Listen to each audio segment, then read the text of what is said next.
I'm out in the sugar bush right now, and I wanted to talk about what you need for tapping a tree.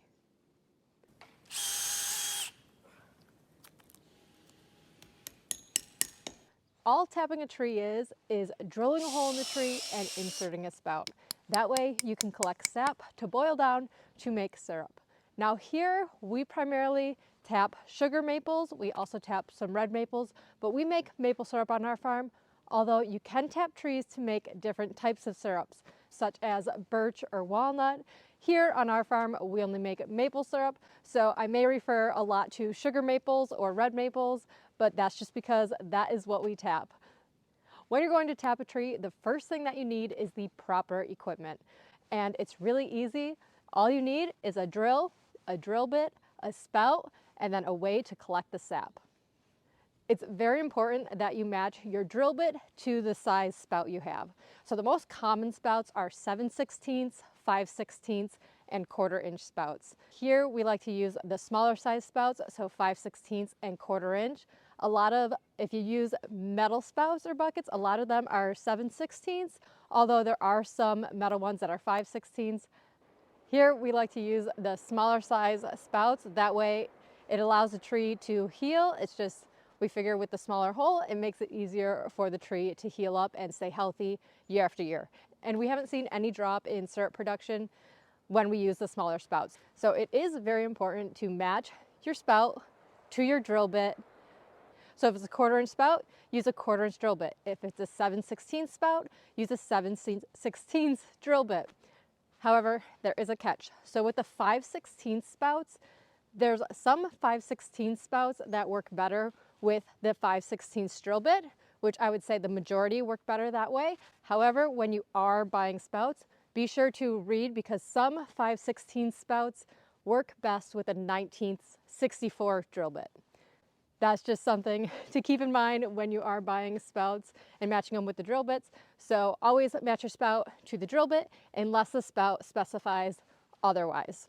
And to make this simple for you, I actually have complete tapping kits on my website at themaplefarmer.com where there's a drill bit, spouts, buckets, everything is right there. Easy for you to match.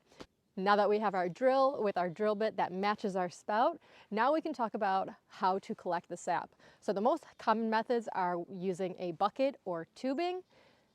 For larger producers, they like to use tubing because it cuts down on labor and also the sap is less likely to get contaminated because there's less touch points.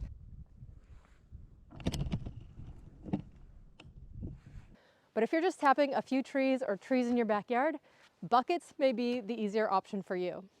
Now, when it comes to buckets, you can use several different containers as long as they are food grade and safe, which they do make syrup specific buckets to hang from the tree. So that way the spout has a hook that you can hang the bucket from, but you don't need to use those. You can use anything from a 5-gallon pail to a milk jug in your house.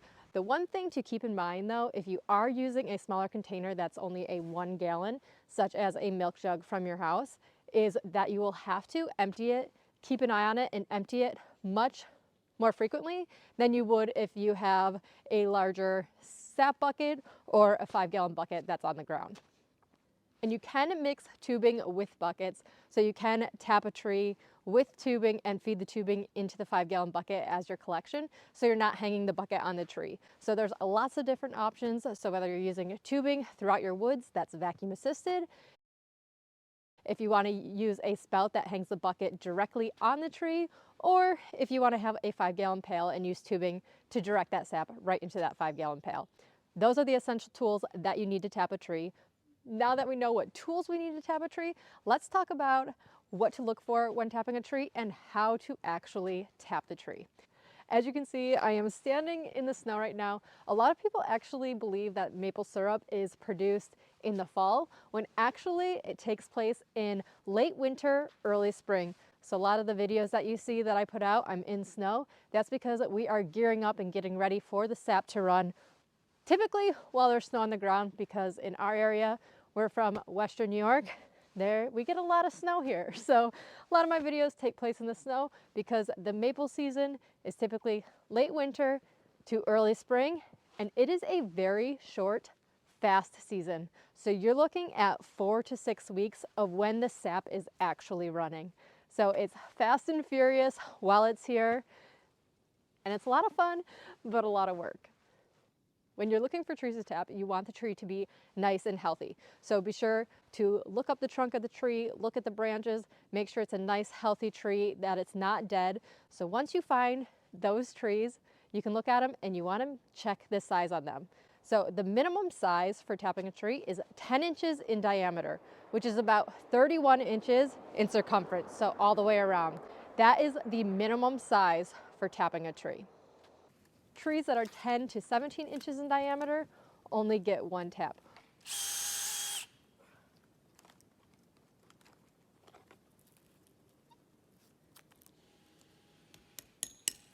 Where trees that are 18 to 24 inches in diameter can get 2 taps.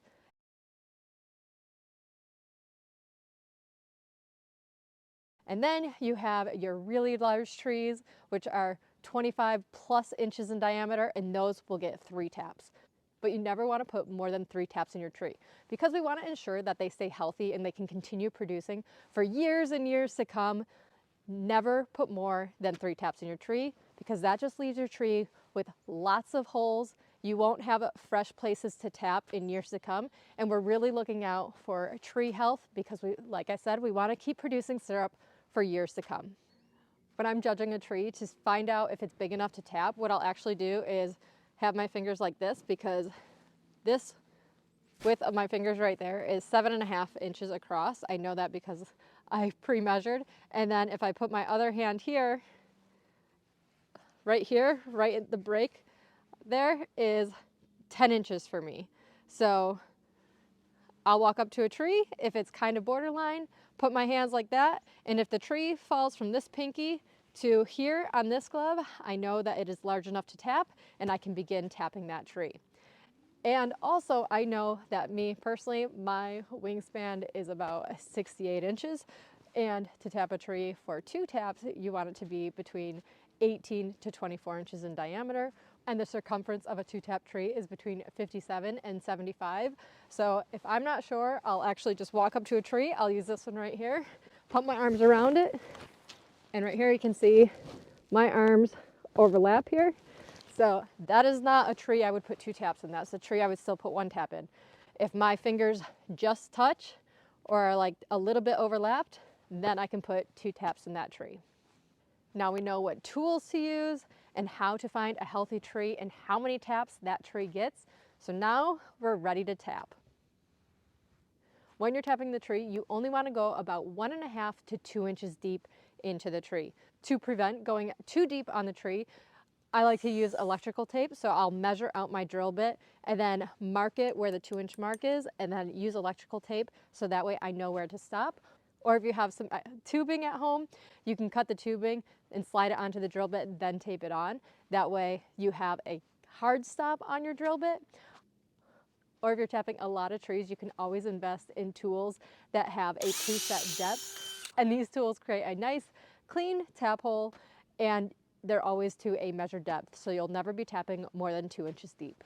When you're buying a drill bit, I would recommend, if you're not using implements, to buy a short drill bit. This will prevent breakage of your drill bit, so it'll last much longer. These are included in my kit on themaplefarmer.com, so I have you covered there. If you want to just get everything all in one place, you can head on over there. I also have a guide to help you with maple syrup that tells you about what you're to look for in tapping trees, how to tap a tree, and also how to boil it down all the way to the finished product. So you can check that out at themaplefarmer.com. Now it's time to actually drill a hole in the tree.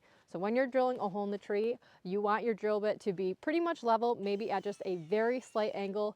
This will prevent sap from pooling in the tap hole, and you want it to be a nice clean hole, so be sure to hold your drill as steady as you possibly can, so that way you can have a nice clean tap hole. The shavings on the tree should be light or cream in colored, and this is an indicator of a nice healthy tree.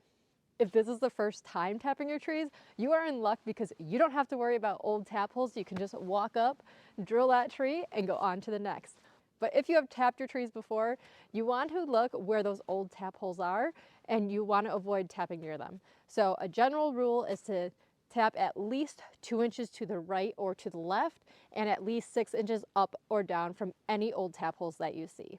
When we tap, our trees have been tapped for many, many years, so we are always looking for a nice, clean area of the tree, and that is where we tap.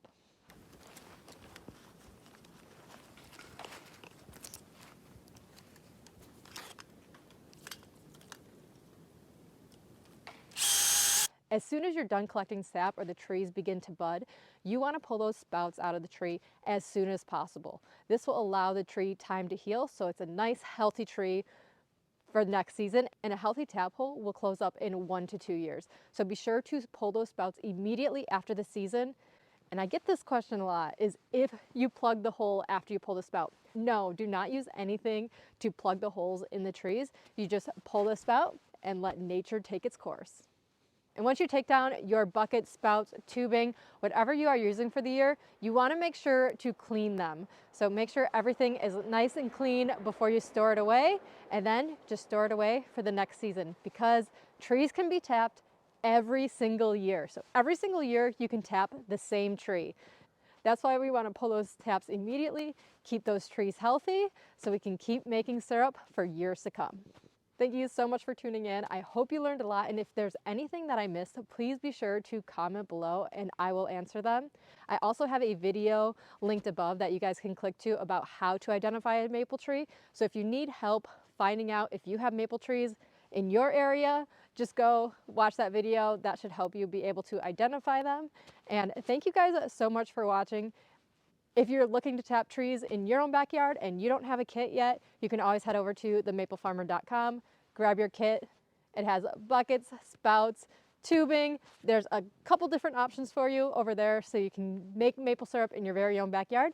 But if you don't want that, but you just want a guide to maple syrup, I also have that for free on my website. It has how to identify a tree, the different tools that you need, common maple sugaring terms that you may not know that I probably use a ton in all my videos.